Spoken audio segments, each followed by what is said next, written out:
Pasa a ustedes, queridos hermanos, es un gusto saludarlos en esta primera semana de esta nueva cursada que estamos trabajando ahora con ustedes.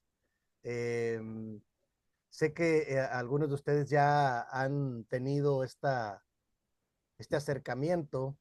Voy a compartir pantalla de una vez para que podamos ver la guía con la que vamos a trabajar hoy. Y me parece que en el caso de ustedes, como grupo, parece que ya hemos tocado anteriormente el tema de, de manera general en otro curso que tuvimos, pero de manera específica, la sesión pasada empezamos a trabajar el tema de la pastoral familiar y yo hice una pequeña introducción, un panorama general de los subtemas, de los seis, siete subtemas que vamos a trabajar en estas semanas que vienen. Esta es la primera semana y no se preocupen, vamos iniciando. Eh, yo terminé la última vez haciendo también una serie de afirmaciones sobre la familia. Yo les compartía que son enseñanzas prácticas, así le puse en el título del archivo que les envié. Estas enseñanzas prácticas yo las he rescatado del trabajo pastoral, de trabajar en la iglesia con familias. Y por ahí estuve yo numerándolas, me quedé como en la números 8 o 9. Yo siempre le voy agregando más porque uno siempre puede ir creciendo más en conocimiento y en apertura con respecto a la familia. El tema de la familia es un tema que siempre está actual, ¿de acuerdo? Eh, y entonces ahí nos quedamos la vez pasada. Yo les envié el archivo de todas maneras de estas afirmaciones o conclusiones que he sacado, solo se las voy a recordar mentalmente y me acuerdo mucho que empezamos diciendo que el proyecto de Dios es para bendecir a las familias desde el principio.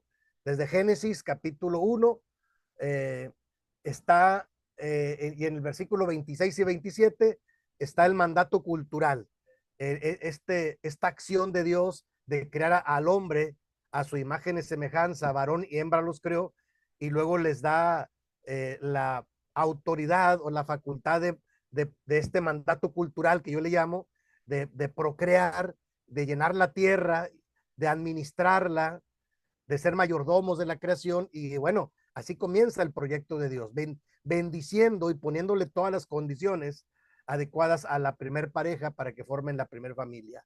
Pero nosotros sabemos que después de Génesis 3 entra el pecado, la desobediencia, y empieza a haber pues un declive, un decaimiento de la naturaleza humana.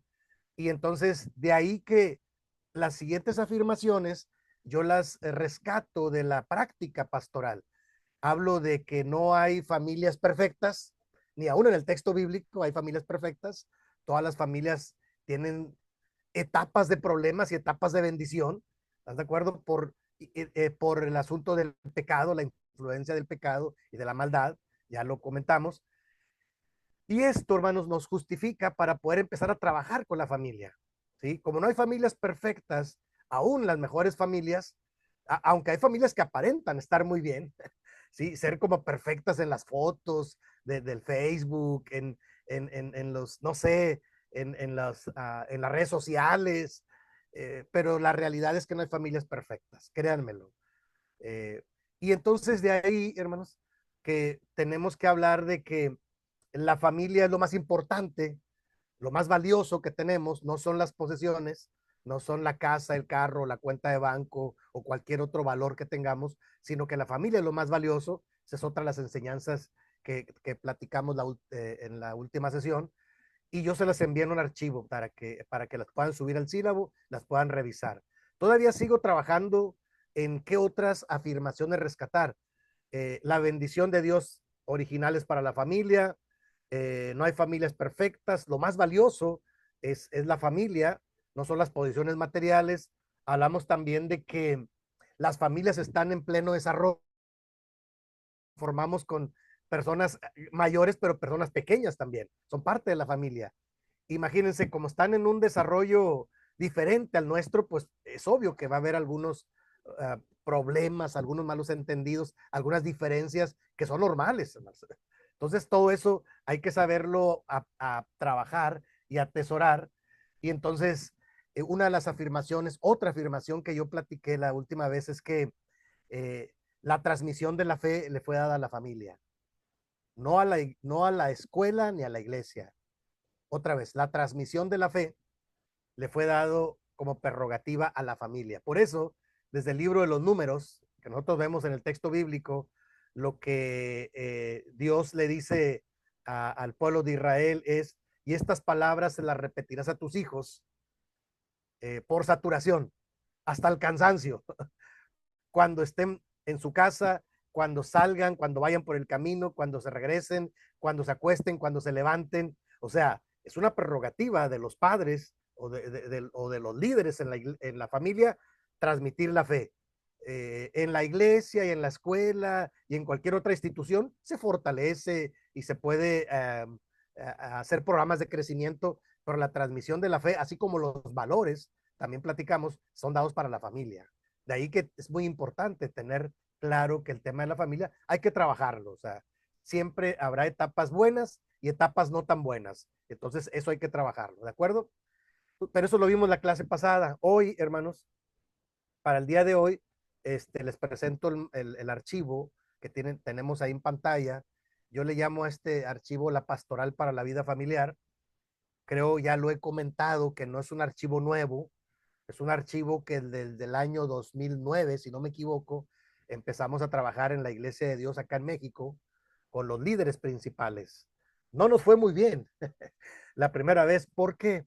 Porque la mayoría de los líderes estaban duros, estaban cerrados para abrir el tema hacia la familia. Yo tuve experiencias, claro, aproveché yo la oportunidad que en esos años yo era parte del Consejo Ejecutivo General, que era como es una autoridad en México, y entonces, pero hubo pastores que se resistían, hubo ministros que se resistían a tocar el tema, y alguien me dijo, no te metas con mi familia.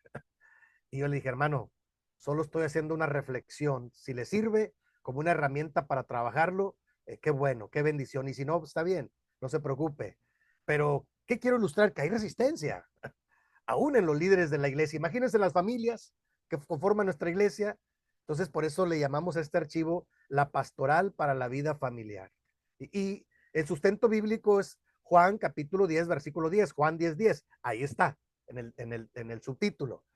Y Juan 10:10 dice, creo que lo conocemos, el ladrón no viene sino para hurtar, matar y destruir, para traer cosas malas.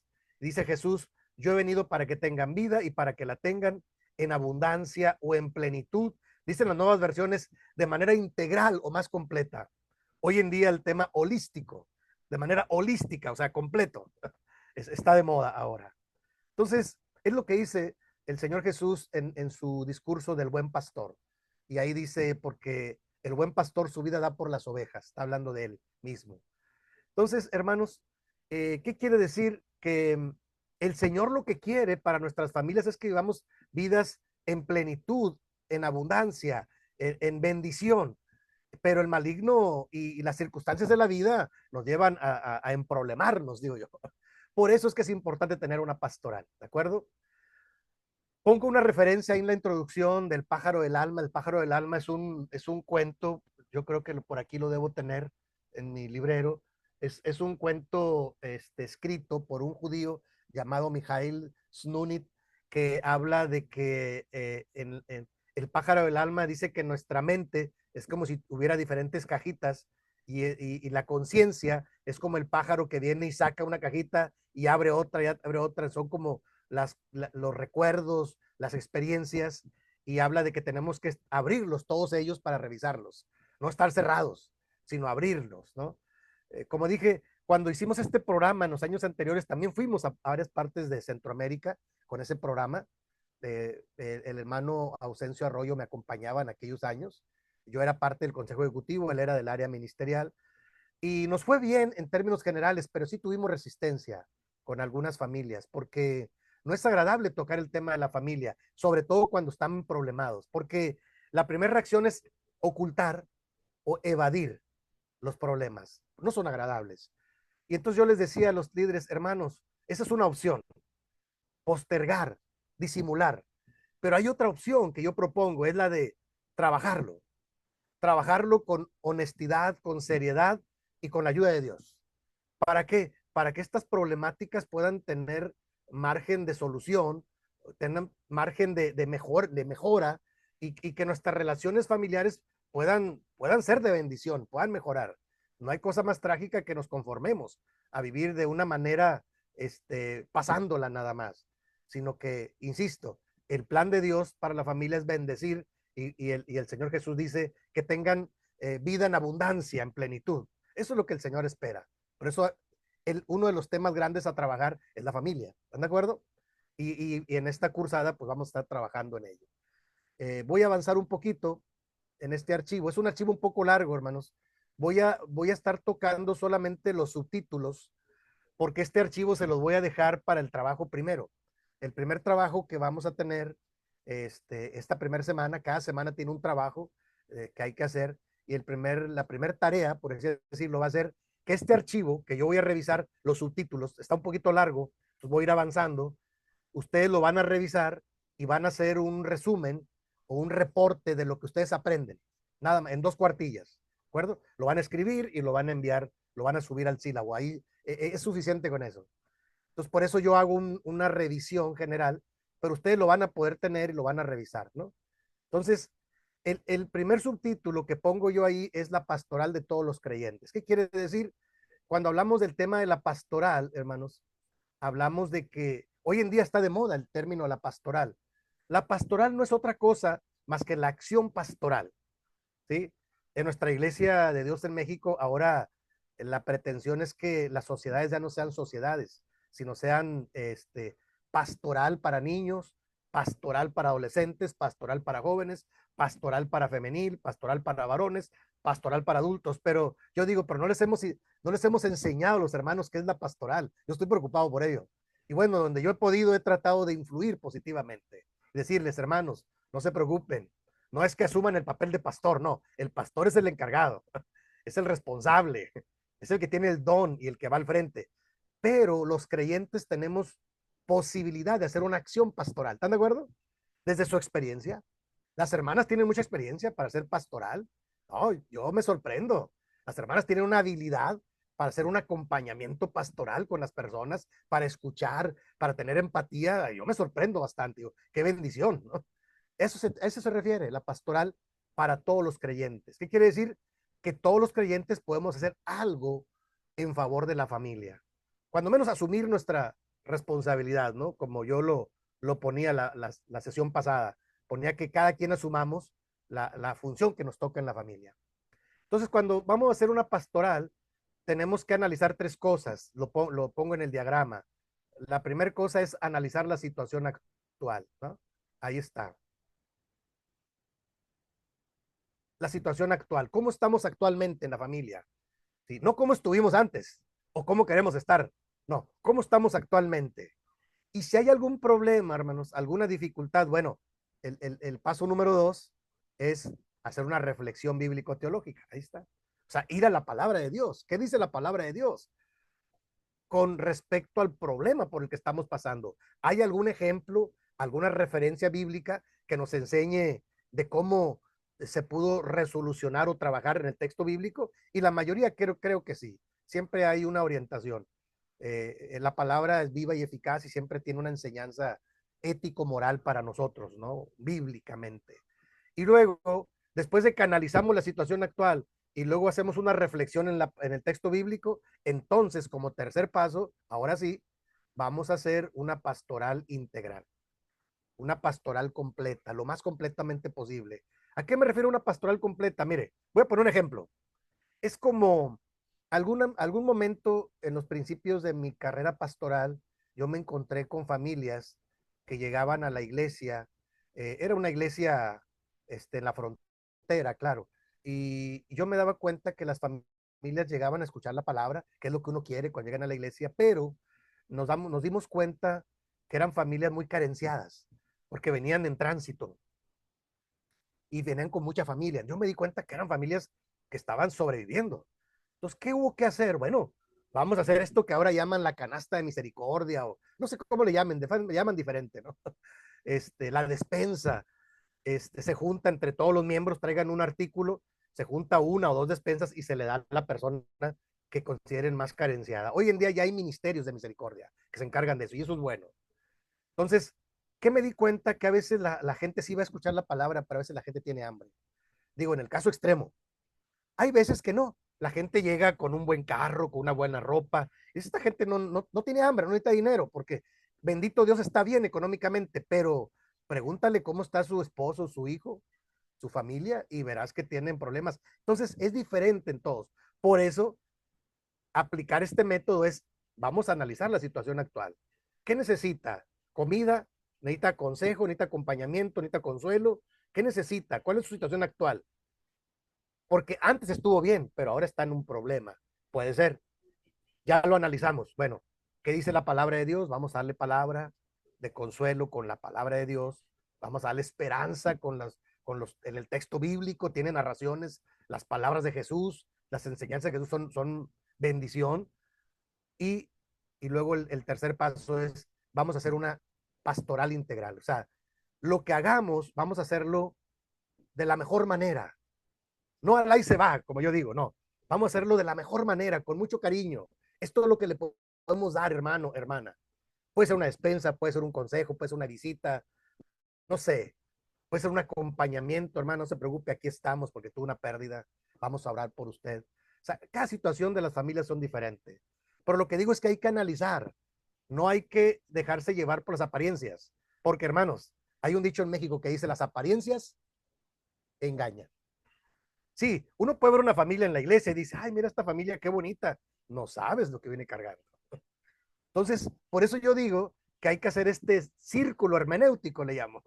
Este primer acercamiento, o sea, no dar por hecho de que tienen todas las cosas. No, a lo mejor no. A lo mejor solo es una apariencia, porque no le queda otra más que aparentar para sobrevivir. Y bueno, estamos hablando de la pastoral de todos los creyentes de la iglesia, como un primer subtítulo. Después de eso, hermanos, el siguiente subtítulo, el subtítulo número 2, hablamos del impacto de los cambios psicosociales en la familia. Yo no lo voy a leer, hermanos, porque eso se lo voy a dejar de tarea que ustedes lo lean. Estoy agrandando los subtítulos, explicándolos, ¿de acuerdo? Porque ustedes lo van a volver a leer y van a decir, yo entendí esto del primer subtítulo que el hermano platicó y esto del segundo subtítulo. El impacto de los cambios psicosociales hoy en día son muy agresivos, hermanos. La sociedad está muy golpeada, muy convulsionada, especialmente golpea a las familias, ¿de acuerdo? O sea, eh, yo decía que nada más en las ciudades grandes antes, porque yo vivo en la ciudad de Monterrey, y es una ciudad grande, con una problemática, uno prende las noticias y hay problema tras problema, ¿eh? No se acaban, uno tras otro. Pero ahora me doy cuenta que en las ciudades chicas también hay problemas. ¿Por qué? Porque dice la palabra de Dios, que al final de los tiempos la maldad se multiplicará. Esa es una explicación. Puede haber otras explicaciones. Entonces, los cambios psicosociales, ¿qué quiere decir? Simplemente cuando un niño pasa de ser niño a adolescente, ya tuvo un cambio psicosocial. No lo puede seguir tratando como niño, ahora es un adolescente, o ya es un joven, o ya es un adulto. Ese es el impacto de los cambios psicosociales. Y la sociedad abona, la sociedad impacta, influencia a la familia. Hay que tener cuidado. Y más cuando tiene un cambio de residencia y van en tránsito, mucho más. Lo que llamamos ahora la migración, que está hoy en día también muy fuerte la migración. Aquí en Monterrey, Tijuana, Ciudad Juárez, Piedras Negras, que son las fronteras en México con Estados Unidos, hay mucha gente que viene, ya no nada más de México en migración, sino viene de otros países. Hay bastantes grupos de venezolanos, hay bastantes grupos de haitianos, bueno, no se diga de todo Centroamérica, de Oaxaca, de Chiapas, donde entiendo que han encontrado problemas sociales y buscan una mejor situación. Pero ese cambio, hermanos, es un impacto muy fuerte. Entonces, por eso las familias están, imagínense, esas familias están en movimiento, en transición, y es obvio que necesitan una acción pastoral. No nos confiemos de que, ay, pues quién sabe qué le pasaría a los hermanos. No, vienen en una carencia probablemente extrema, ¿de acuerdo? Hay que analizar y ver en qué podemos ayudar. ¿De acuerdo, hermanos? Y bueno, después del impacto de los cambios psicosociales, que es una realidad, eh, déjeme, voy al siguiente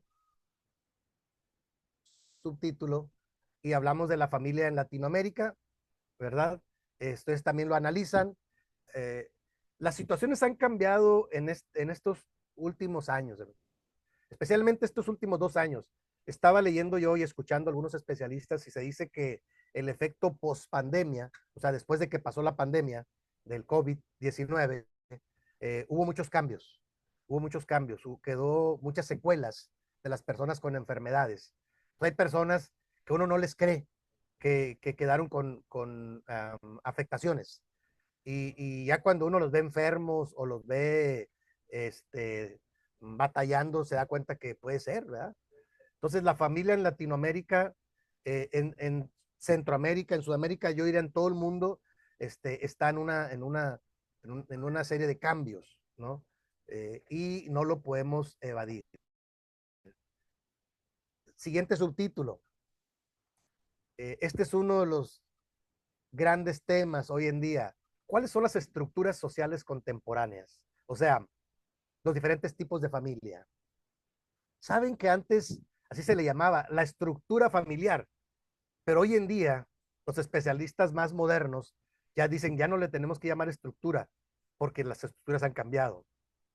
Y ahí están, yo les pongo cuáles eran los tipos de estructuras en los años, en el año 2000, por ejemplo, el 2009, 2010, alrededor. Pero ya el 2025, menos han cambiado mucho. Ahora, ¿saben cómo le llaman? Ahora ya no le llaman estructuras, ahora le llaman experiencias familiares. ¿De acuerdo? Y en las experiencias familiares, hermanos, ahora se da, por ejemplo, voy a poner un ejemplo, se da en la unión libre.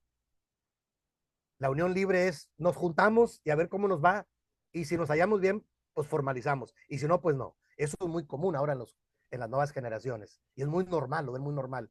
Y nosotros las familias tradicionales nos espantamos. ¿Cómo?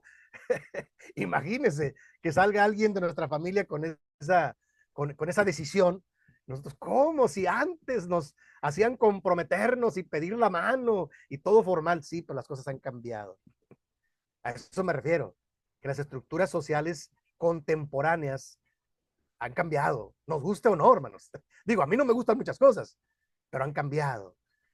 Las parejas del mismo sexo, hombre con hombre, mujer con mujer, forman una familia.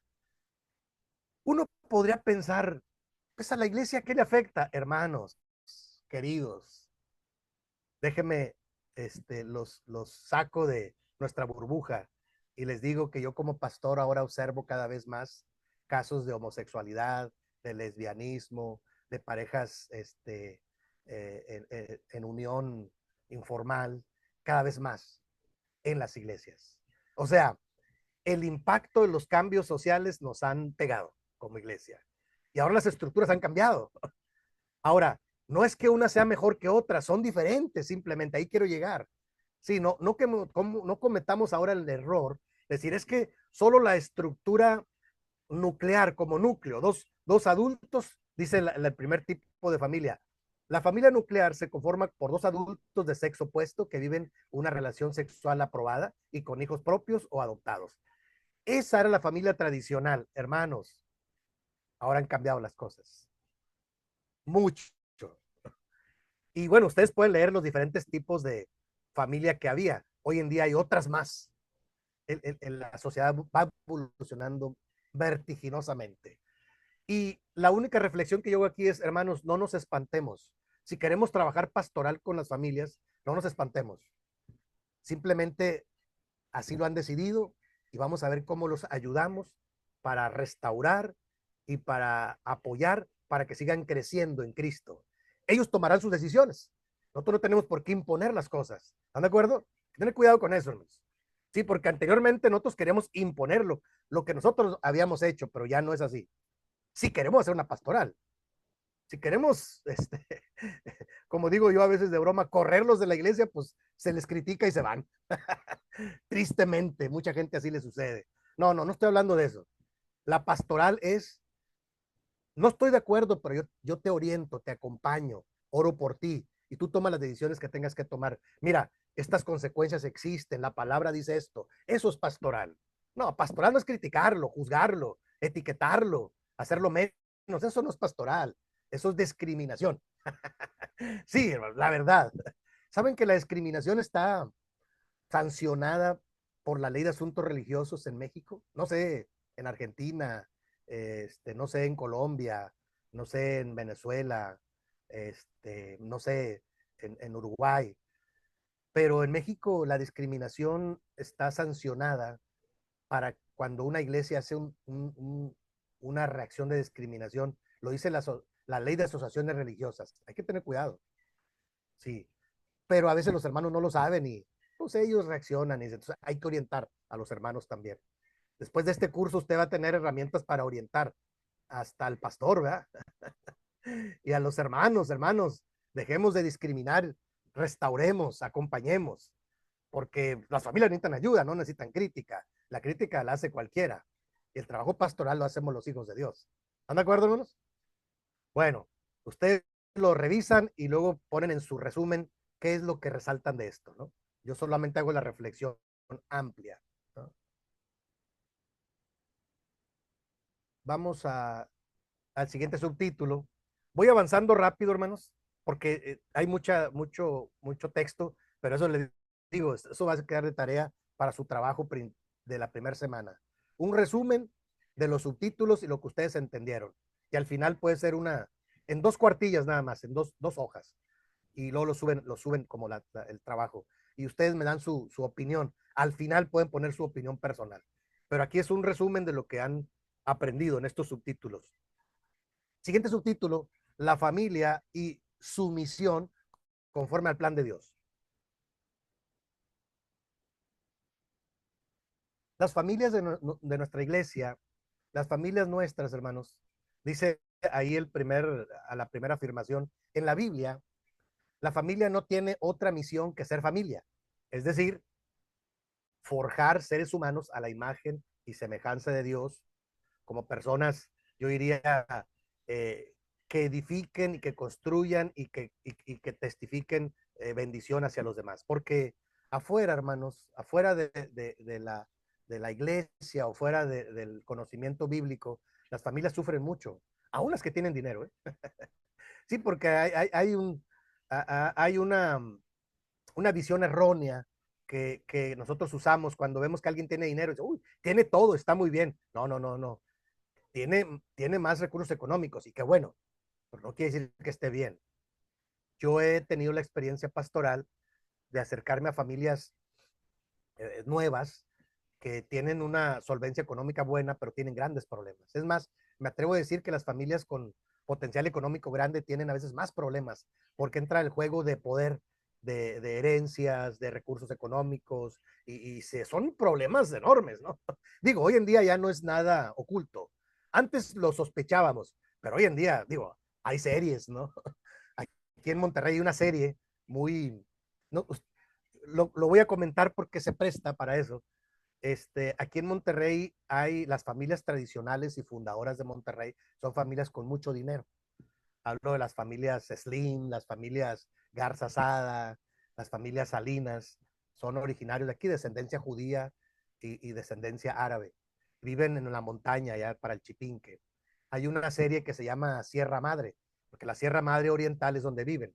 Es una parte muy bonita. Dicen que es San Pedro Garza García es el municipio más caro de toda Latinoamérica. Es un lugar muy bonito, aquí cerca, ¿no? Aquí cerca, Monterrey. Pero esa serie presenta problemas enormes y dicen que algunas de las familias de ellos se molestaron, pero la persona que lo escribió y lo dirigió dice es que es la realidad que se vive. O sea, son familias con muchos recursos económicos, con grandes casas, grandes negocios, con grandes autos, pero con problemas enormes. Desde los más jovencitos que crecen sin atención y hacen cada locura porque no tienen atención. Es un ejemplo de cómo las apariencias engañan. ¿De acuerdo, hermanos? Y entonces la familia, en el plan de Dios, tiene un plan. Y entonces yo aquí voy a un diagrama donde quiero llegar. Este diagrama a mí me sirve para ilustrar, para clarificar a qué es lo que nos estamos refiriendo, hermanos. El panorama, es muy claro ahí. Por un lado está el proyecto de Dios, que está en Génesis 1:27 al 28 y en Mateo 19 del 4 al 6. Y ahí están las enseñanzas. Es el proyecto de Dios original de Dios. Así quiere Dios que estén las familias. Ese era el plan de Dios, ¿no? Ahí está. El primero es Génesis y el segundo es Mateo, donde el Señor Jesús da una enseñanza. Cuando dice que Moisés permitió dar carta de repudio por la dureza del corazón del hombre, pero al principio no fue así. ¿A cuál principio se refiere? A Génesis 1, 27 y 28. Es el proyecto de Dios, al cual hay que regresar, hay que retornar. Por un lado, pero por otro lado, como contrapeso está la realidad de Génesis 4, cuando la primer familia, ¿sí? Adán y Eva, Caín y Abel pelean y uno mata al otro. Qué tragedia, ¿no?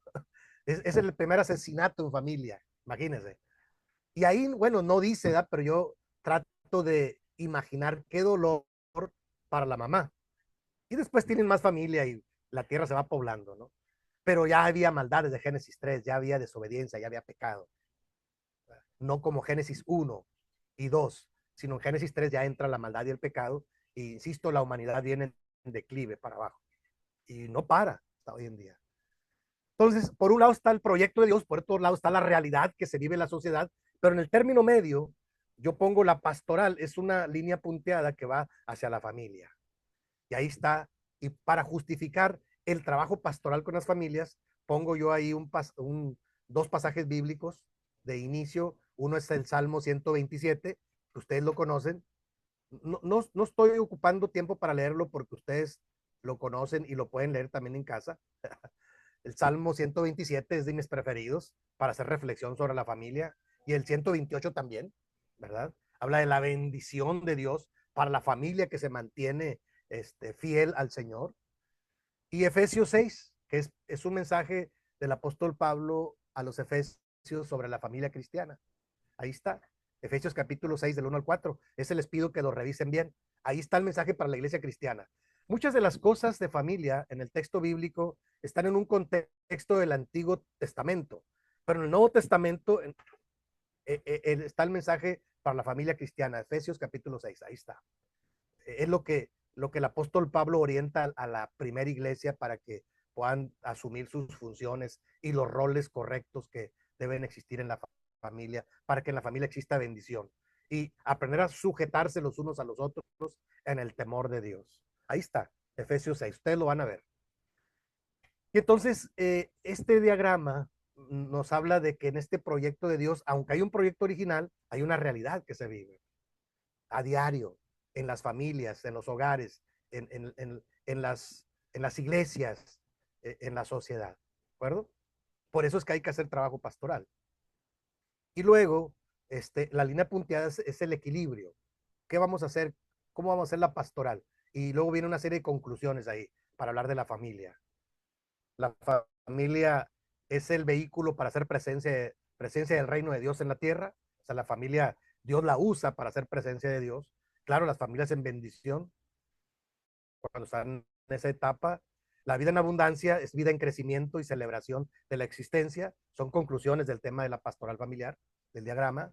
Segundo punto, asumir responsablemente las tareas pertinentes. O sea, cada quien tiene una función importante en la familia. Nadie está de más ni de menos. O sea, si Dios nos pone en una familia, es que tenemos una función y un impacto y una responsabilidad que hay que asumir, ¿verdad? Y finalmente, la base de la familia ha de ser el compromiso de un varón y una mujer ante sí mismos, ante su nueva relación y ante Dios. Diríamos que eso es lo que Dios espera. Como dije, Dios crea todo perfecto, dice el, el, el Antiguo Testamento, especialmente allá en Proverbios, Eclesiastés, pero el hombre se buscó muchas cuentas, muchos problemas. Entonces buscan desvíos y alternativas. Y hay que respetar, pero hay que, pero, pero hay que ser conscientes de que eso trae consecuencias. Yo las experiencias que he tenido tratando de orientar a familias así, una vez tuve una plática con una pareja homosexual y ellos insistían mucho, estábamos en un foro, en un programa de radio ahí en Cuernavaca, ellos insistían mucho que ellos tenían derecho y que había que aceptarlos porque reclaman hoy en día sus derechos, ¿eh? Y el respeto, está bien. Y yo era la parte pastoral, me invitaron para eso, ahí en un programa de radio que no sé si todavía existe, me parece que sí, todavía. Y yo iba como pastor representando a la iglesia de Dios. Y había muchas visiones, el abogado, el psicólogo, la pareja homosexual y todo eso. Entonces, decían que si la iglesia lo prohibía, dije, no, la iglesia no lo prohíbe el texto bíblico es antiguísimo. O sea, la iglesia lo que hace es sujetarse a los conceptos bíblicos y tratar de interpretar lo más sanamente posible. Primero. Y segundo, hay que respetamos, pero hay que asumir las consecuencias de las decisiones que se toman. ¿De acuerdo? O sea, nada más. Y nosotros respetamos, pero tenemos un código de conducta y de ética rescatado de la Biblia. No es que a nosotros se nos ocurra. Entonces, yo estuve defendiendo ahí mi postura pastoral, bíblico-pastoral, social también. Y al final, después de ya cuando terminó el programa y yo les regalé abogados de la Biblia que llevaba, que hablaban sobre homosexualidad, en esos años yo editaba el abogado de la Biblia en México y pues tenía esa facilidad, llevé y lo regalé. Y bueno, no sé, no sé si lo vieron bien o mal, pero las personas de ahí pues lo vieron bien. Era la postura evangélica. Y al final esa pareja de homosexuales, al final uno de ellos me dijo, puede que tenga razón, pastor, ya fuera de cámaras y de micrófonos y todo. Sabe que yo ando problemas de inmunodeficiencia. ¿Saben qué es eso, no? El síndrome de inmunodeficiencia es el SIDA. Digo, sí, sí lo sé. Digo, lamentablemente se te ve en el físico, porque estaba muy delgado y muy demacrado. Lo lamento. Y luego me dice, ¿cree que Dios me castigue? Y le digo, no, no. Dios es un Dios bueno que espera que regresemos a Él. Es consecuencia de tu decisión. Tienes que asumirlo. Triste que no lo asumas, porque tú lo estás decidiendo. Digo, tú alegas tener toda la libertad. Bueno, tienes la libertad, pero asume la responsabilidad. Es lo único que yo digo. Pero Dios es un Dios bueno y misericordioso y nos tiene con vida. Y mientras hay vida hay esperanza. Y me permites orar, oré con él y ya nunca lo volví a ver. No sé, sinceramente. Entonces, ¿qué quiere decir? Que es un tema delicado, el tema de la familia. Hay que ser respetuoso, pero también hay que ser orientador. ¿Están de acuerdo, hermanos? Sí, no hay que ser solapador, hay que tener cuidado, hermanos, con eso. Yo ahora me encuentro tristemente con algunas iglesias en diferentes ciudades aquí en México que lo han normalizado. Y como alguno de sus miembros tiene ese tipo de problemática y dicen, no los juzguen, y nadie se le ocurra decir esto y lo otro. Ah, caray, bueno, aquí no hay una autoridad espiritual, ¿o qué les pasa? Y como son familias pudientes, o decimos acá en México que pesan, pues el pastor y los líderes no dicen nada. Se me hace muy triste que normalicemos lo que está mal en el texto bíblico. Y no es que yo quiera decir que esté mal, sino el texto bíblico ahí está. Hay que orientar, hay que acompañar, hay que restaurar, pero hay que ser firmes en nuestros conceptos, hay que ser firmes en nuestras enseñanzas, hermanos. Sí, no rechazar, pero tampoco solapar. Orientar, orar, acompañar, orar con las personas. Y ellos que tomen sus decisiones. ¿De acuerdo, hermanos? Para mí esa es la actitud pastoral. ¿De acuerdo? Y bueno, cada caso es diferente. Ya si alguno de ustedes llega a tener algún caso en lo personal, yo he trabajado casos complicados y bueno, no, yo hago mi función, algunas veces sí, sí, creo que lo comenté en la sesión pasada, sí he tenido consejería en la iglesia con jóvenes, hombres y mujeres con tendencia homosexual, y yo lo que hago, claro, yo sigo estudiando, me sigo preparando, para tener una estrategia terapéutica y hacerles ver lo que el plan de Dios, ¿no? Y entonces sí me ha ido bien en algunos casos al detectar dónde originó y por qué y decirles que no tienen que sufrir con eso, pueden decidir regresar a Dios. Y he escuchado que allá en la ciudad de Cuernavaca, donde yo trabajé algunos años, parece que han mejorado algunas cosas de esas. La hermanita, la joven, parece que sí reaccionó porque ella era maestra de niños y el pastor es obvio que la hizo a un lado, ya no la dejó dar clases porque era una mala influencia. Y está muy dolida. Entonces yo le expliqué por qué la habían hecho a un lado, cuál era la razón, pero trabajé con ella un poco, por qué razón ella tenía esa tendencia, y bueno, parece que mejoró la cosa. Cada caso es diferente, ¿sí? pero hay que abordarlo con cariño, con respeto, pero con firmeza. ¿Sí, hermanos? ¿Dónde origina? El siguiente subtítulo, hablamos del sentido de la vida en pareja, hermanos. Ahí empieza uno de los grandes temas que vamos a ver más adelante, que yo le llamo sexualidad y familia. Aquí solamente resaltamos que tiene sentido vivir en pareja.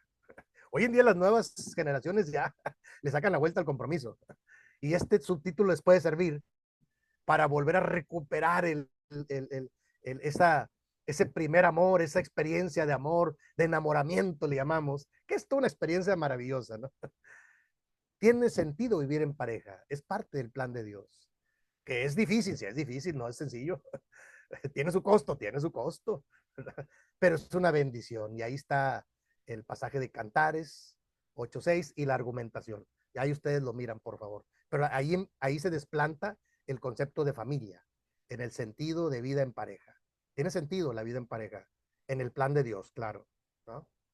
En la sociedad, pues ya, me parece que ya no, está distorsionado.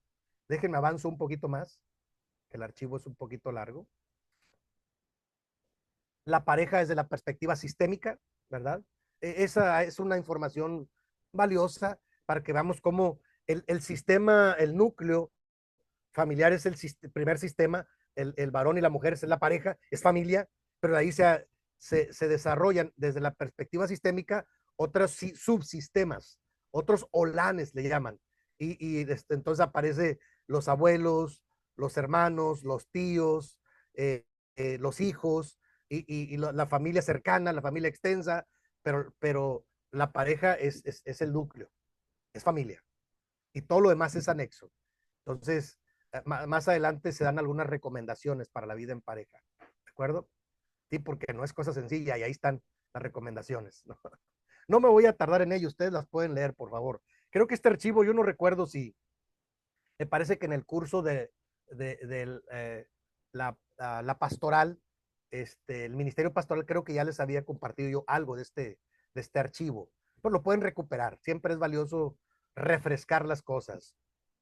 Ahí vienen unas recomendaciones para la vida en pareja que ustedes pueden rescatar y las pueden mejorar, les pueden poner un pasaje bíblico a cada una, las pueden compartir con la iglesia, con la femenil, con los varones. O sea, yo comparto, hermanos, de gracia lo que de gracia he aprendido en diferentes lugares, ¿verdad? Pero ustedes lo pueden mejorar, claro, con todo gusto. O sea, esto no es...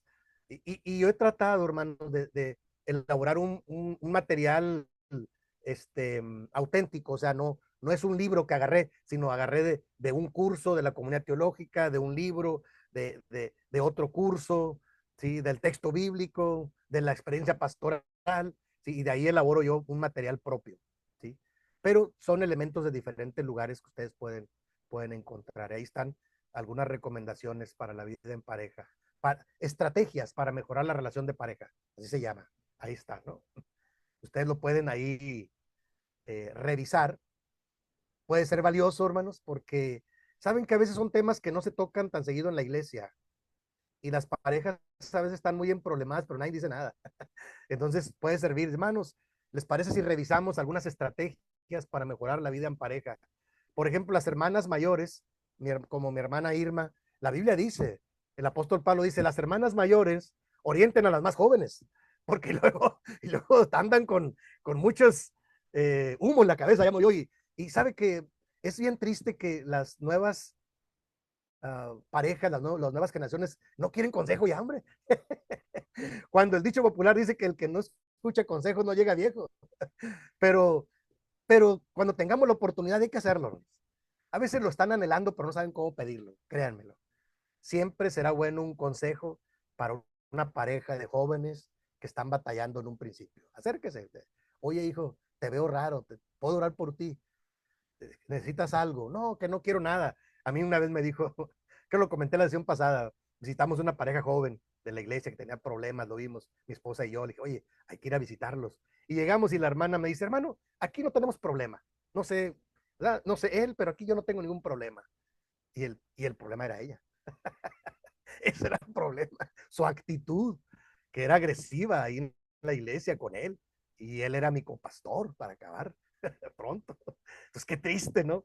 que llegaba y le aventaba a los hijos y lo trataba mal y se iba y él se quedaba, estaba predicando y se ponía a llorar. ¿Qué te pasa, hijo? Yo tratando de ayudar, pero se cerraron. Cuando llegué a su casa para platicar, dije, a ver, hermanos, ¿cómo vamos? Dijo, aquí no tenemos problemas, estamos bien. ¿Qué quiere decir? Que las nuevas generaciones se cierran, hermanos, y no quieren nada. Bueno, usted y yo lo intentamos. Ya no queda en nuestra conciencia, ¿están de acuerdo? Yo lo intenté. No quisieron, hermanos, pues permítanme orar y nos retiramos. Así fue. Oramos discretamente, mi esposa y yo nos retiramos y siguieron con sus problemas y siguen con sus problemas. Pero en la iglesia aparentan que están muy bien. ¿Eh? Lo intentamos, ¿verdad? Lo intentamos. Entonces, ahí están las estrategias. Algunas de las estrategias son como 12. Ustedes las pueden revisar y las pueden, como dije, las pueden hasta mejorar, ¿eh? Sí, sí, ese es material para ustedes. ¿De acuerdo, hermanos? Eh, Vamos al otro subtítulo. Hacia una pastoral comunitaria y familiar.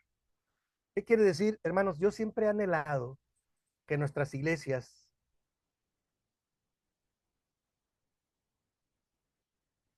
trabajemos para que en nuestras iglesias exista un buen ambiente familiar. Eso es básico. Y para que en nuestras iglesias tengamos claro que ninguno es un ser aislado, ninguno es un hermano aislado, todos son parte de una familia, aún el que va solito a la iglesia. A mí me tocó ser de esas personas, ¿eh? Yo llegué solo a la iglesia a los 18 años, a un culto. Ya lo he comentado, creo que en el curso pasado lo comenté. Yo era vecino ahí de la iglesia, vivía yo en la esquina de la iglesia. Llego con una necesidad muy joven, con muchos problemas, muchas inquietudes, muchos vicios, a los 18, 19 años, y por la gracia de Dios, escucho al predicador y me convierto a Cristo, salgo con Cristo en mi corazón, salgo con el corazón latiendo, me congrego en esa iglesia y al primer año me bautiza el pastor, yo le platicaba a él todo lo que yo sentía y ahí pude hacer una carrera, pero yo iba solo porque mi familia no quería ir, no, era muy católica, pero yo decía, no, pues como llegué yo solo ahí, pues yo seguía solo. Hubo hermanos, lo voy a poner como ilustración porque fue muy valioso para mí, hermanas que me veían solo y y son familias que yo aprecio mucho aquí en la ciudad, aquí en Monterrey, aquí en esta iglesia donde yo empecé, porque eran las hermanas, por ejemplo, yo no sabía que había que llevar comida, a la hora de comida, pues. Y la hermana me decía, la hermana Nati Herrera, me decía, venga, muchacho, ¿ya comió? No, hermana, no, venga, siéntese. Y ya me servía el de plato. Y otra hermana, oiga, cuando yo me iba a bautizar ni siquiera toalla llevaba, yo no sabía que tenía que llevar toalla. Y hubo alguien, oiga, no, tenga, yo le presto esta. Y entonces, y los hermanos mayores me hablaban, oiga, échele ganas, no se desanime. Y los hermanos mayores fueron un sostén para mí. Sí, y cuando yo me quisiera al seminario, 5 años después, ellos son los primeros que me apoyaron. Me dijeron, nosotros lo vamos a apoyar para que se vaya a estudiar. Y entonces yo me di cuenta que en ese momento la iglesia para mí fue una comunidad pastoral. Eran los hermanos mayores. Yo le llamo ahora de broma, ya están los hijos y los nietos. Yo les digo, eran los patriarcas de la iglesia. O sea, era gente muy, muy dura, pero era gente muy atenta a las necesidades que veían ahí. A mí me fortalecieron mucho, hermanos, y me apoyaron en mis inicios de mi carrera pastoral. Me pagaron ellos los 3 años de seminario económicamente. Yo renuncié a mi trabajo, a mi profesión, a mi estudio, a todo, y me fui al seminario 3 años. Era como un internado y ellos me pagaban la colegiatura. Cada año yo venía a la iglesia a dar gracias. Cuando terminé vine y les di gracias. Dije, hermanos, muchas gracias. Ya me gradué como pastor. Me envían a Tijuana a ser pastor. Oren por mí. Y hasta la fecha tengo gran amistad con esas familias de la iglesia. Ya son los hijos, los nietos. Ahora le platico a los nietos y no saben. Le digo, es que tú no sabes. Digo, que tu abuelo me apoyó. Ah, no sabía, hermano. Y por eso, pues, es que yo estoy muy encariñado en esta iglesia y lo que necesiten yo estoy dispuesto para acompañarlos, porque hace falta acompañamiento pastoral, hacia una pastoral comunitaria y familiar. O sea, pensar en las familias, no pensar en seres aislados. No, hay que pensar en las familias. Les platiqué la vez pasada, creo, hermanos, que tengo la propuesta de que en la iglesia se forme un ministerio de la familia, pero no me hacen caso. No, yo seguiré insistiendo y seguiré aportando a donde yo voy, que hagamos esto, ¿no? Eh,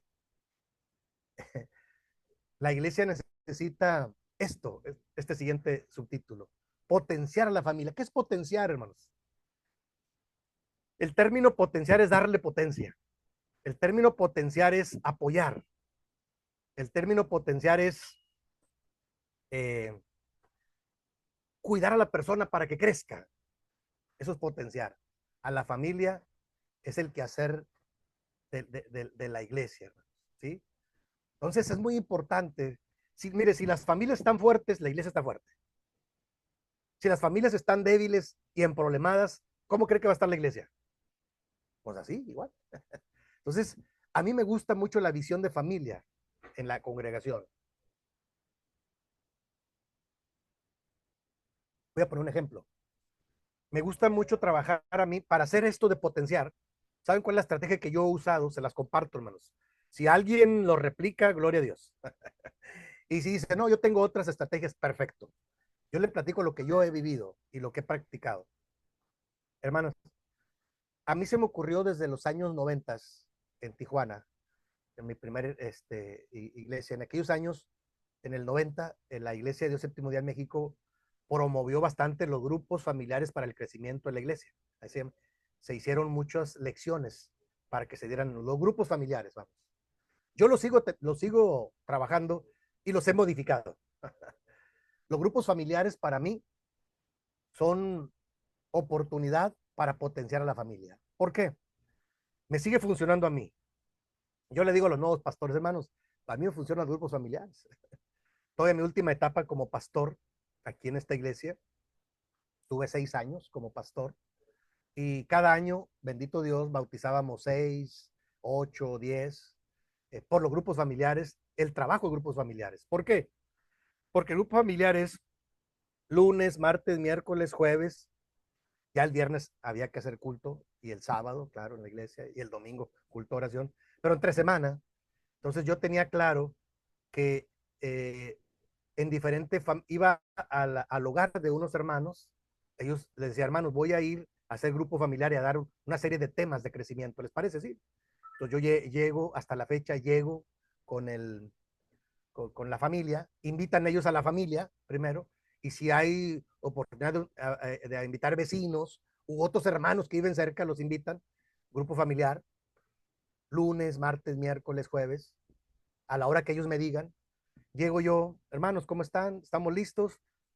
Yo voy preparado para dar un tema en una sala, en un salón, en el patio, donde ellos tengan, yo me acoplo, doy el tema, yo preparo una serie de temas, sigo trabajando con temática para grupos familiares, alguna la rescato, otra la relaboro, otra la elaboro desde origen, pero tengo muchas lecciones, porque hay que ir con una lección preparada y sistemática. Y entonces doy el tema, escucho preguntas, abro el foro, pregunta, ¿alguna pregunta, hermano? Sí. No, pues que queda pendiente, y tengo claro que son 40 minutos, no más de una hora, porque algunos hermanos son de carrera larga. Hubo grupos familiares que yo tuve en Cuernavaca, cuando yo estaba en Cuernavaca, que el grupo familiar, hermanos, que yo tenía con los hermanos de la iglesia alrededor, lo empezábamos a las 8 y los terminábamos como a la 1 de la mañana.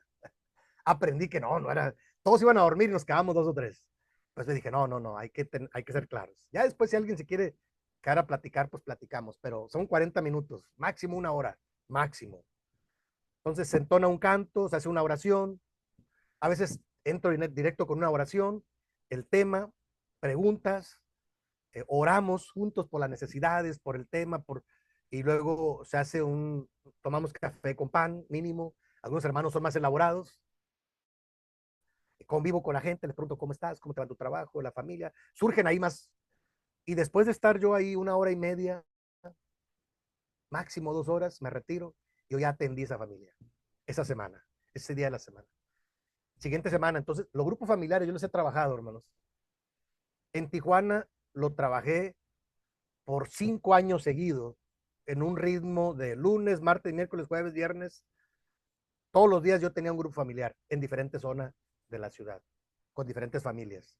Y el sábado les decía, ahí los espero, y el templo estaba lleno, bendito Dios. Porque los atiendes entre semana y los invitas para que el sábado, no. A veces el pastor dice, no, los espero el sábado, hermanos, pero nunca los visitaste, hermano. Nunca los animaste. Nunca los enamoraste de Cristo para que vayan a escuchar la palabra. Pues, ¿cómo?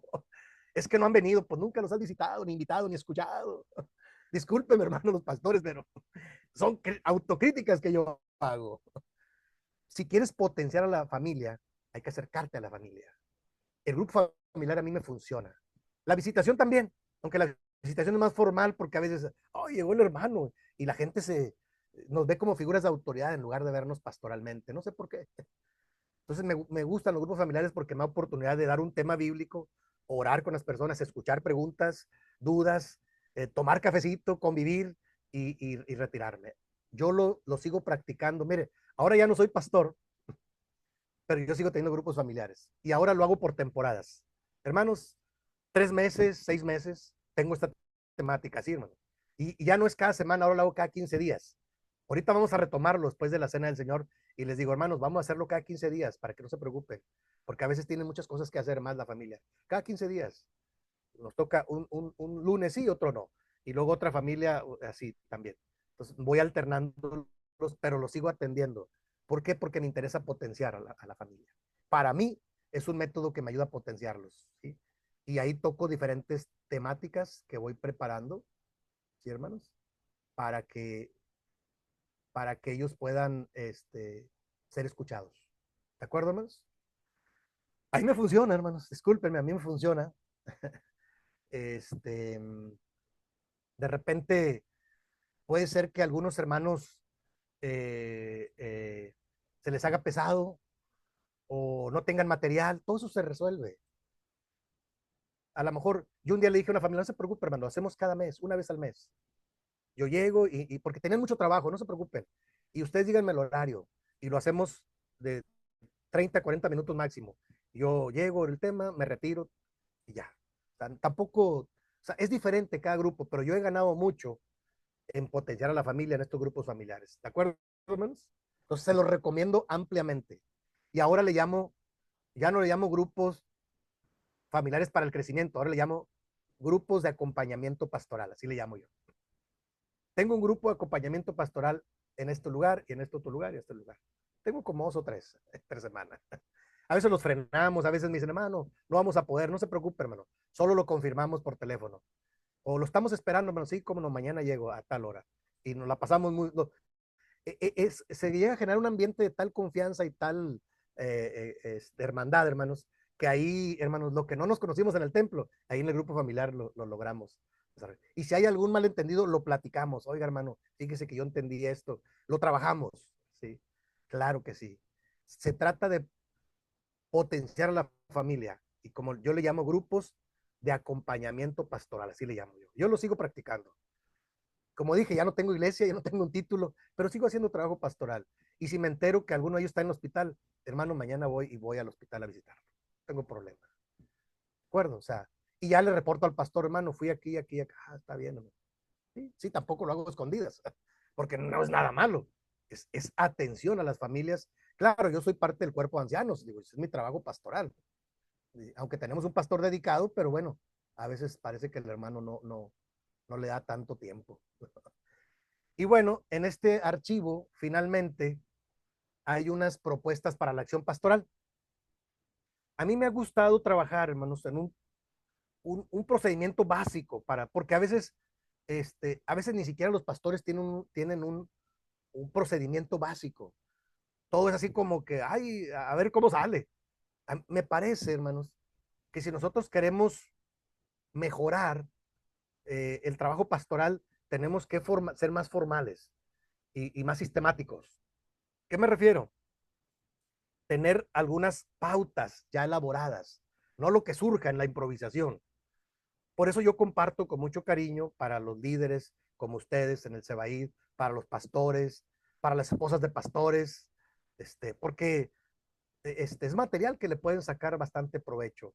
Son algunas de las propuestas y ahí yo las voy eh, trabajando una por una. Son propuestas, como dice ahí, no son obligatorias. Si les sirven, lo pueden hacer. Pero, por ejemplo, esta número 2, diseñar estrategias para fortalecer y renovar el vínculo conyugal, atendiendo a los matrimonios existentes, guiándolos a revalorar la importancia medular de su vocación unitiva, o sea, de ser uno solo, y de amor para el proyecto liberador y potenciador de Dios para la humanidad. O sea, lo que llamamos ahora, hoy en día, la sociedad de matrimonios, le llamamos en México. Bueno, ya no se llama sociedad de matrimonios, ahora se llama la pastoral para matrimonios. Está bien. Nosotros, fíjese que en la última experiencia que yo tuve como pastor, puse unos hermanos ya grandes como líderes y les platiqué todo esto. De hecho, tengo un grupo familiar con ellos todavía hasta la fecha. El hermano, él es dentista y es muy buena persona aquí, el hermano, una persona muy colaboradora. No es un hombre que destaca en la iglesia, ¿eh? Es un hombre muy sencillo, pero él es un médico dentista, muy introvertido. Entonces yo lo animo mucho, de que él es una persona preparada, pero a él no le interesa mucho predicar o destacar en la iglesia o tener puestos títulos. No, no, no, él es él es un dentista, pero fíjese, él me dice, fíjese hermano que la gente que llega a mi consultorio, él tiene mucha clientela de muchos años, porque es un hombre muy serio y muy preparado y muy efectivo en su trabajo y muy consciente. O sea, no son un hombre que, que, que, que cobre tan caro y hace muy buenos trabajos. Mi hermano Paco Rodríguez. Y me dice, fíjese que la gente llega y me empieza a platicar sus problemas cuando se acuestan y luego y me empiezan a platicar sus problemas y a veces nos echamos hasta media hora platicando y hay gente que se pone a llorar y me platica sus cosas antes de que lo intervenga en las muelas. Le digo, oye Paco, pues tú la haces de terapeuta, Paco. Y me dice, fíjese que no sé cómo hacerle, hermano, no sé cómo, ¿qué les digo? Y si yo no sé por qué me dicen a mí todo eso. Y es que él tiene una figura muy afable, es un hombre muy bonachón, vamos. Y le digo, Paco, qué bendición que la gente tenga confianza y eres el doctor. Y la gente está vulnerable ahí cuando dice, ay, doctor, pues antes de que me saque la muela, déjeme le platico. Le dije, ¿sabes qué, Paco? Te voy a dar un curso sobre acompañamiento. Y le di el curso a él y a la familia. Y dije, llega la persona, está bien, tenemos 15 minutos, lo escucho y comenzamos. Y pautas, y así, mira, vas a hacer así, o sea, he aprendido mucho, el hermano. Él era después mi líder de matrimonios. Y cada mes organizaba una reunión dentro de la iglesia y a veces fuera de la iglesia. Esos 2 años que ellos fueron mis líderes de matrimonios fue una bendición. El hermano Paco y la hermana Esther Banda. ¿Por qué? Porque es gente de buena fe de nuestra iglesia que solo necesitaba un poco de procedimiento. Le dije, no, miren, vamos a hacerle así, así, así, y échenle ganas, yo los apoyo.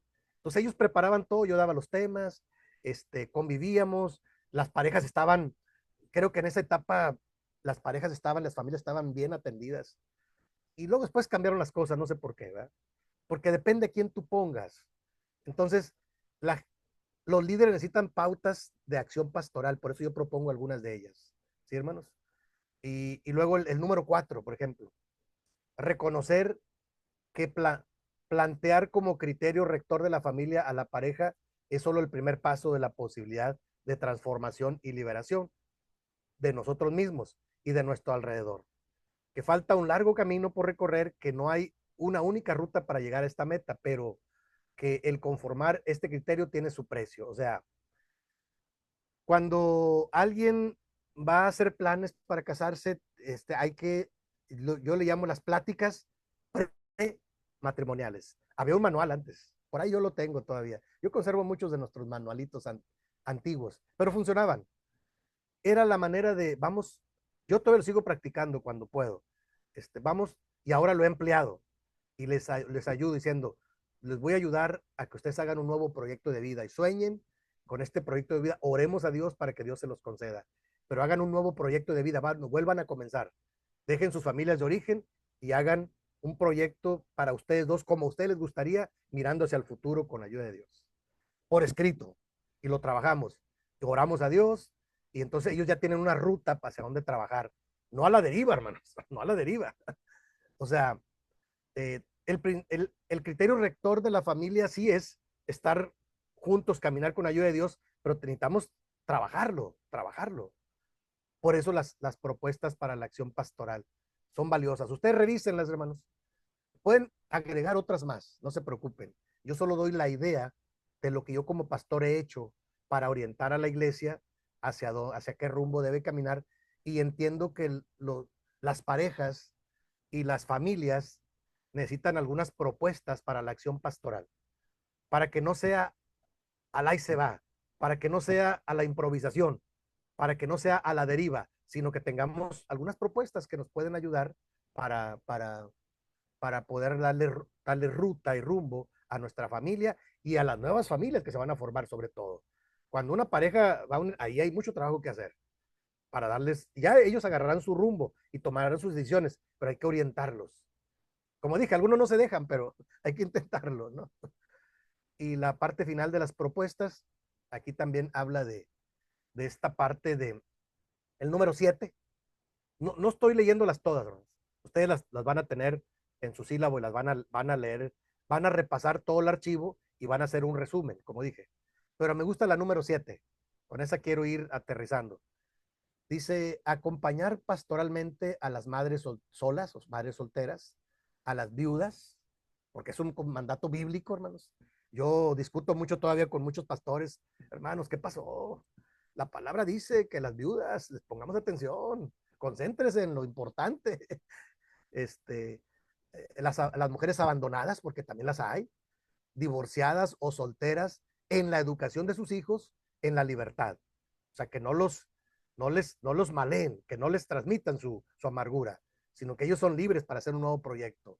Dice ahí, estar sola no significa educar a los hijos para que sean el alivio a la propia soledad. Tampoco necesitan vengarse de ellos del mal infringido por el esposo, ni deben permitirse desfigurar la identidad sexual, el hijo o la hija, por el hecho de estar en contra de la figura paterna. Eh, Estar sola significa depender de Dios con mayor intensidad para que su situación se llene de gozo y de plenitud. Yo admiro mucho, lo dije la vez pasada, porque me ha tocado pastorear a muchas hermanas, madres solteras, y, y admiro mucho porque son papá y mamá a la vez. Híjole, qué pesado. Pero van a trabajar, vienen, atienden la familia y todavía aquí en la iglesia donde estoy hay un par de hermanas y seguidos se acercan a platicar conmigo y yo las oriento, les digo, ánimo hermanas, ánimo, échenle ganas, cuídense ustedes, orienten a sus hijos, este, y no cometan el error de estar hablando mal del esposo, de las amarguras, porque eso los malea mucho, distorsiona las figuras y luego trae otras consecuencias. De ahí es origen de muchas cosas, déjenme les digo. Cuando hay un conflicto en la pareja, hermanos, y hay hijos de por medio, los principales afectados son los hijos, los que están en el medio. Déjenme les digo. Yo he aprendido. Y la otra es un asunto de dos. Se ríen todos mis hermanos con los que convivo, porque en los cursos de matrimonios yo siempre les decía, es mutuo, hermanos, es mutuo. O sea, es de dos, ¿verdad? Si la esposa que se queja, el esposo también se puede quejar, pero no se queja. Comúnmente es más seriecito, comúnmente. Pero cuando habla, habla bastante. Entonces, si yo entrevisto a uno, tengo que entrevistar al otro también, y luego juntos, para llegar a acuerdos, orar juntos y ayudarles a hacer un nuevo proyecto de vida. ¿De acuerdo, hermanos? O sea, ¿qué quiere decir, hermanos? Que hay que trabajarlo pastoralmente todo. Todo se puede trabajar pastoralmente. Miren, imagínense con la ayuda de Dios y la orientación pastoral, hermanos, se pueden lograr muchas cosas. Recuerden, el tema general es la pastoral para la vida familiar. Yo seguiré insistiendo, hermanos, en que en las iglesias, a nivel organizacional, debe haber un ministerio de la familia. Algunas iglesias lo tienen, ¿eh? Los bautistas lo tienen, eh, creo que los nazarenos también. Eh, la pastoral para la vida familiar eh, y la problemática en familia merece la atención de un ministerio para la familia que se encargue de desarrollar este tipo de temáticas. Visitación, acompañamiento, orientación, prevención, deben ser de un ministerio para la familia. Yo lo sigo insistiendo. Eh, la iglesia tiene otras estructuras, yo lo sé, está bien, ¿verdad? Lo respeto, pero yo lo complemento con lo que yo he aprendido en la práctica y lo que a mí me ha funcionado. Sobre todo, hermanos, me ha funcionado a mí como familia. Hoy, por ejemplo, el día de hoy, estoy muy contento porque llegó mi hijo mayor de visita. Él vive en la ciudad de Cuernavaca, mi hijo Uciel, el mayor. Él ya tiene una vida, todavía es soltero, todavía no se casa, vive solo, tiene su departamento, sigue, trabaja, estudia, da clases, es abogado, y bueno, da clases en la universidad, y es asesor parlamentario, pero viene y aún hoy en la tarde saldremos como familia a comer, porque estamos juntos. Y yo ahí rescato esto que yo comparto, hermanos. Yo lo creo firmemente, lo vivo. Qué bendición. Además, la mayor bendición para mí es tener la familia cercana. Todavía están solteros. Cuando ellos decidan casarse, bueno, pues ya la familia se agrandará y habrá otros problemas. Pero por lo pronto yo platico con ellos, oro con ellos, los oriento, los escucho, los respeto, sus decisiones, los apoyo. No es sencillo llevar una familia hoy en día, hermanos. No es sencillo. Nunca lo ha sido, pero hoy en día más. Déjeme le digo. Entonces, ponerle un poco de atención prioritario a la familia trae sus bendiciones. De veras, hermano. Mínimo, yo le decía la vez pasada, mínimo, cuando hay un problema, vengan hijos, vengan, vamos a orar, vamos a pedir la ayuda de Dios. Y ahí ya tú estás poniendo tus cargas en las manos de Dios, en familia. No es que yo puedo solucionar todo y yo con todo puedo. No, esa autosuficiencia a veces nos falla. No dudo que alguien sea tan preparado que logre solucionar todo, pero aprender a depender de Dios como familia, hermanos, es una bendición porque tú les enseñas a tus hijos que cuando ellos estén en crisis, lo primero que tienen que hacer es ir al Señor y luego búscale solución. Y entonces ahí es donde son las bases, los cimientos para la pastoral, para la vida familiar. Yo anhelo que ellos después sepan trabajarlo en su propia familia y lo trabajen con otras familias que ellos conozcan.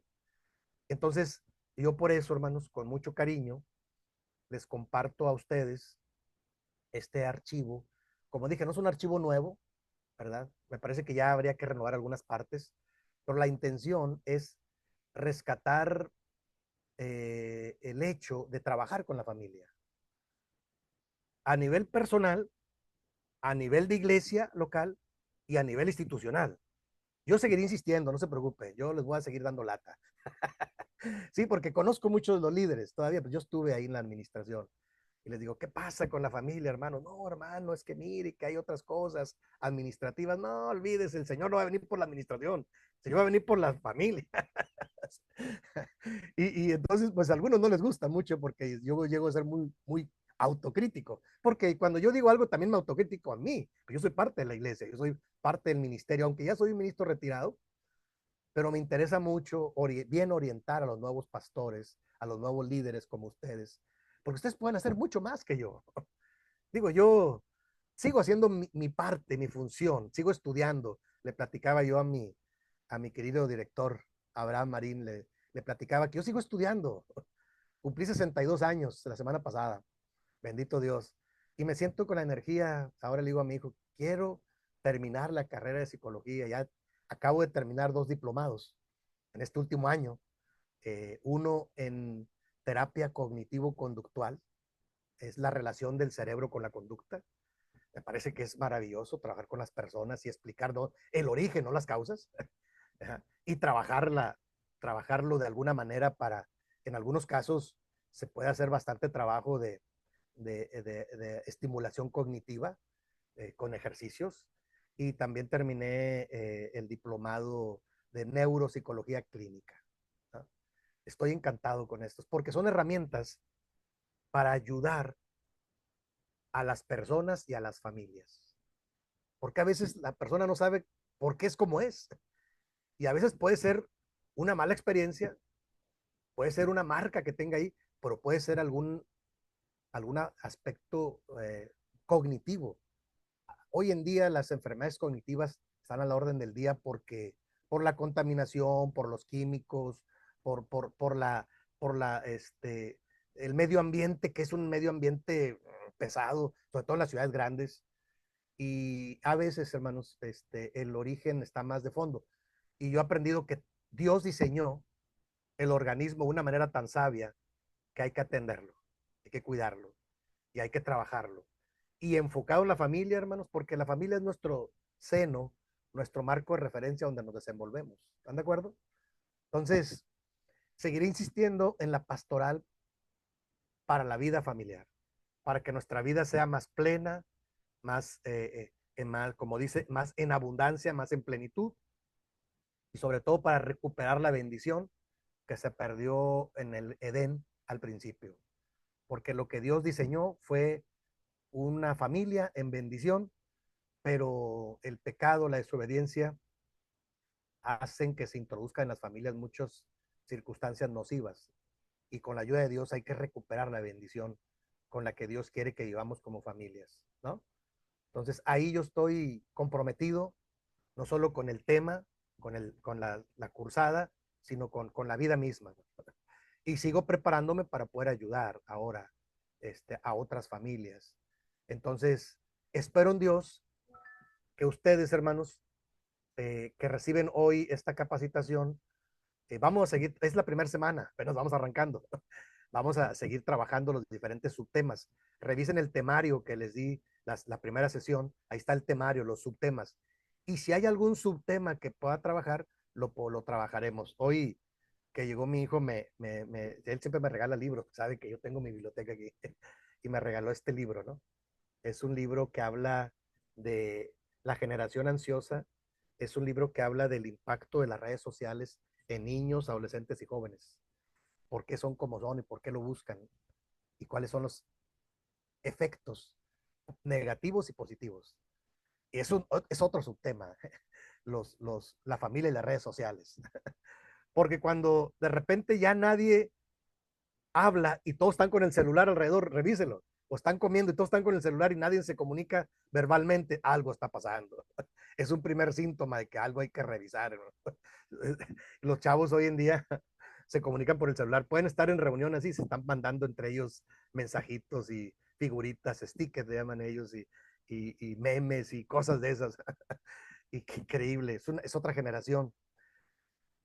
Y es todo un tema también, yo lo he estado investigando, a nivel cognitivo es todo un tema. Bueno, es uno de los subtemas que estoy trabajando nuevos, porque puede ser interesante aún para la iglesia, porque la iglesia también caemos en eso.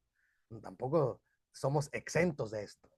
Tiene una explicación, tiene un tratamiento y tiene una serie de orientaciones pastorales también que pueden ayudarnos a mejorarlo.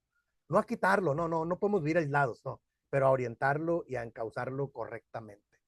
Y es un subtema nuevo que salió, hay que prepararse y hay que desarrollarlo, hay que meditarlo y presentarlo como una opción más de la nueva temática para un subtema digno de atender y tratar y reflexionar y proponer estrategias para trabajarlo. El libro es bueno, apenas lo empecé a leer hoy, pero me queda una buena tarea, pero es un buen subtema para las familias. Las redes sociales y la formación en los niños, adolescentes y jóvenes. Sí, porque nosotros somos otra generación. Nosotros no nos pasa nada si se nos pierde el celular, pero si a un niño se le pierde el celular, si a un adolescente se le quiebra, hermano, mire la reacción. Si llora como histéricamente, como se acabó el mundo, algo te pasa. Es dependiente de eso. Aguas. Yo hice el último ejercicio que hice, voy terminando con esto. Me dieron en la iglesia un tema con adolescentes. Y dije, sí, hermanos, cómo no, yo me preparo y llegué a la hora del tema allá en la iglesia.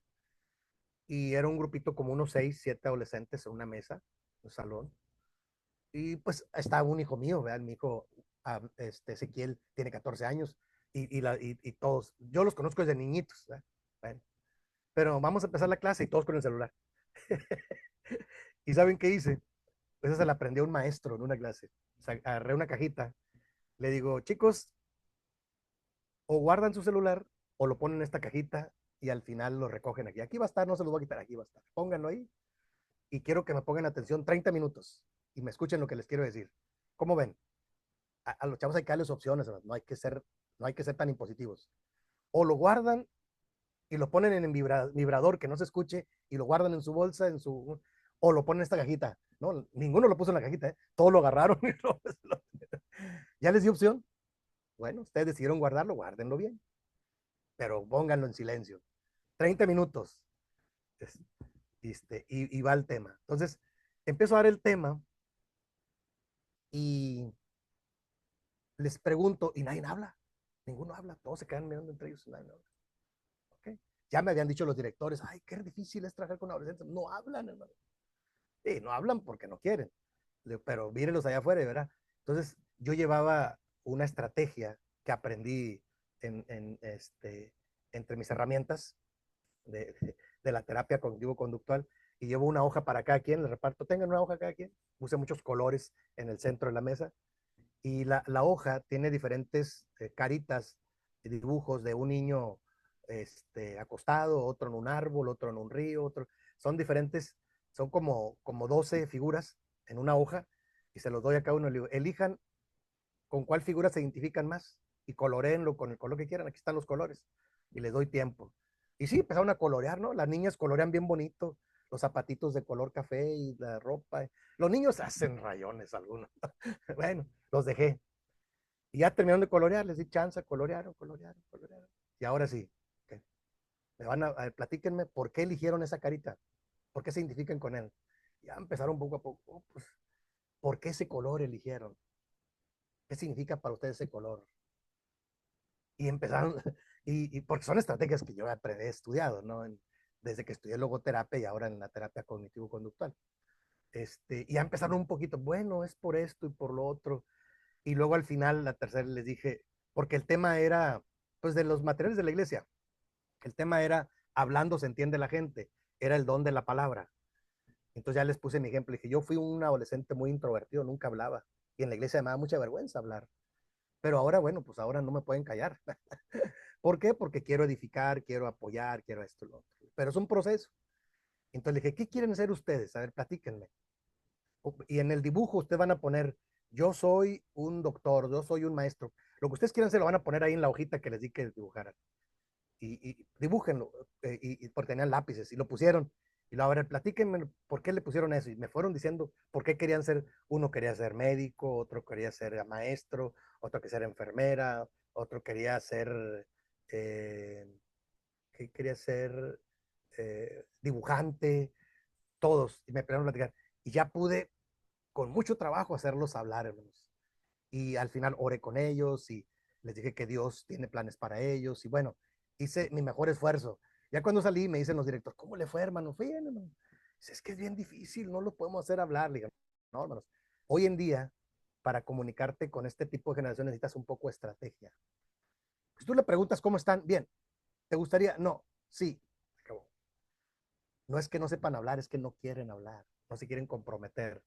Y necesitas tener un poco de estrategia, herramientas para hacerlos hablar y hacer una introspección en sus vidas y darles la orientación. Así de complicada está la sociedad. Niños y adolescentes. Puede haber excepciones, puede haber variantes, pero en general, y finalmente, hermanos, alguien me recomendó una serie en Netflix que se llama Adolescentes. Adolescente. Nada más les recomiendo el primer capítulo. Son 4 capítulos de 40 minutos, creo. Solo les recomiendo el primer capítulo. Wow, es impactante. Y habla de la problemática de los adolescentes. Me parece que es en Inglaterra. Me parece que es inglesa la serie. Pero está traducida al español en Netflix. Así se llama Adolescente. Híjole, está impactante.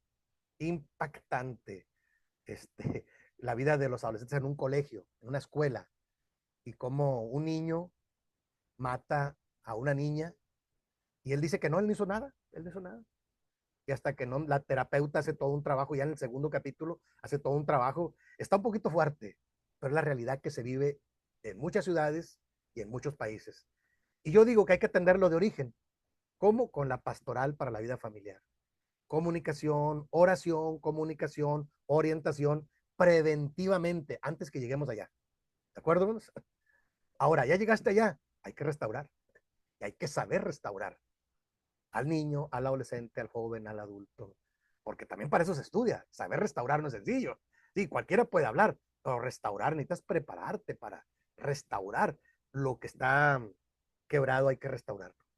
Y yo por eso soy un apasionado de seguir estudiando y preparándome para poder restaurar a las personas. ¿Sí, hermanos? ¿Alguna pregunta, algún comentario, hermanos? Ya voy a la parte final.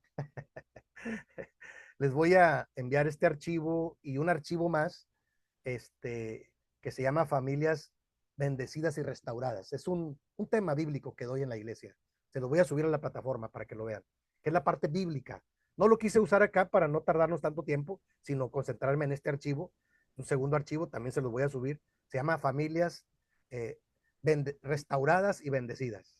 Es la parte bíblica y los pasajes bíblicos. Ahí está, es todo un tema que yo doy cuando me piden hablar de la familia. Yo hablo de este tema en las iglesias que me invitan y empiezo a hacer la reflexión, a ponerle atención al tema de la pastoral para la vida familiar. Y hay muchos subtemas, como lo vamos a ver nosotros. Y si la familia está dispuesta a trabajarlo, pues lo trabajamos. Y si no, hay familias que se cierran, ¿eh? Dicen, no, estamos bien y no queremos nada, está bien. En algún día que lo quieran, pues lo trabajaremos. No hay que forzar a nadie, hay que respetar. Pero lo que yo digo es que hay que trabajar de manera preventiva. Y ustedes, queridas hermanas y hermanos, pues con esto tienen herramientas para enfocar en cómo trabajar la pastoral para la vida familiar y cómo empezar a restaurar la vida de las personas que están involucradas en algún suceso, en algún caso. ¿De acuerdo? Ojalá y no llegue a pasar nada, pero la sociedad está muy complicada. Y comúnmente las familias tienen siempre aquí en Monterrey, la mayoría de las familias tienen un integrante que tiene problemas con drogas, por ejemplo. Jovencitos, jovencitos. Me toca predicar a mí de vez en cuando en un centro de rehabilitación. Aquí en Monterrey me invitan. Híjole, me impacta mucho. Es un lugar donde hay como unos 80 jovencitos, bien jovencitos, ya internados por problemas con drogas, han salido de la cárcel, jovencitos, enviciados.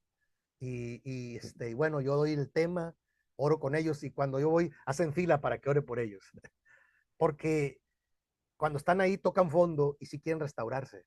Ahorita estoy platicando con mi hermano Víctor Cortés, que es el encargado de ese ministerio, para ver cómo le damos seguimiento a eso.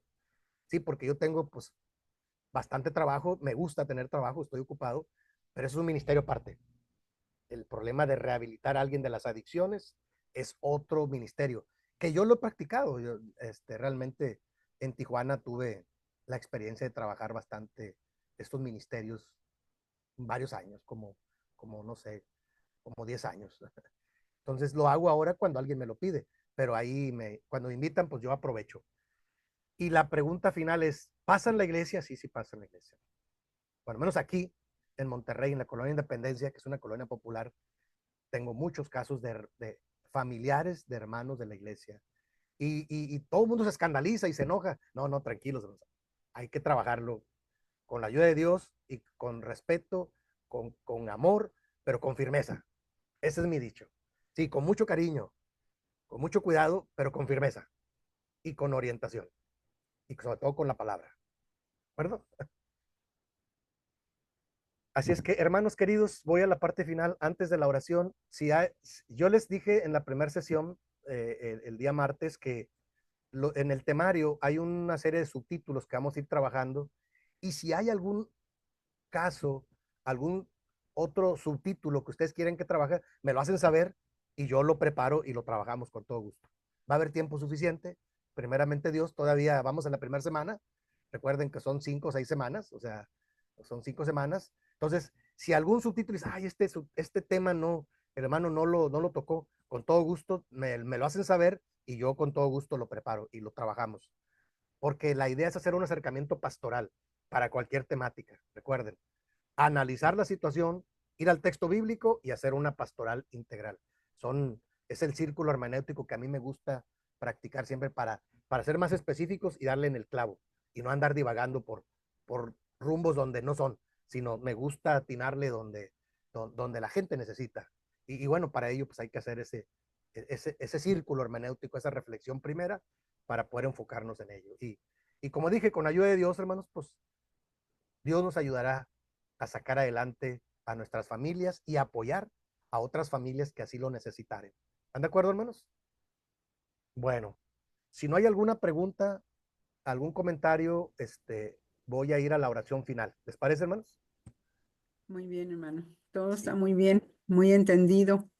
Y pues sí, hay mucha necesidad en nuestras iglesias y bueno, también es trabajar en equipo, ¿verdad? Que sí, haya así esa es, colaboración para así es, que se pueda hacer lo que se necesita, porque sí, de haber necesidad la hay, pero a veces no hay colaboración. así Entonces, es, ahí así es. está el problema.